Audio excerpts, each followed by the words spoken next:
శివ గారు good news తో వచ్చా. గుడ్ న్యూసా? ఏంటండి అది? ఏంటంటారేంటండి, ఆస్తి కోసం మీ అన్నయ్య మీద కేసేశారుగా, కోర్టు మీకు అనుకూలంగా తీర్పిచ్చింది. అంటే ఆస్తి మొత్తం మీదే.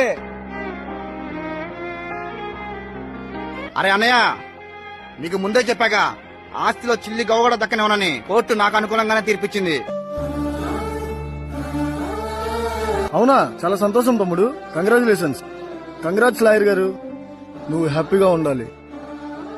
ఏమండి, మీకు అర్థం కావట్లేదు అనుకుంటా.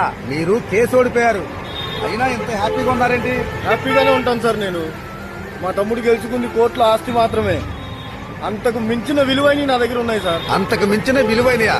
ఏంటి సార్ అవి? మా అమ్మ మా నాన్న వాళ్ళు నాతోనే ఉంటానన్నారు.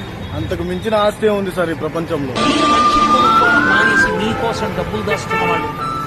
తాము బంగారం చేయించుకోవడం మానేసి మీ పెళ్లికి రేపు నగల కోసం దాస్తున్న వాళ్ళు ఉన్నారు.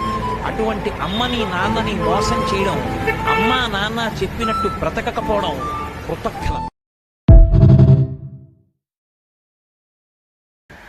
వీడియో చూసినారు కదా, ఇదే అండి అన్నదమ్ముళ్ళ అనుబంధం. అంటే ఆస్తి కోసం వస్తారు కానీ అమ్మ నాన్న చూడాలనుకుంటే ఎవరు రారు.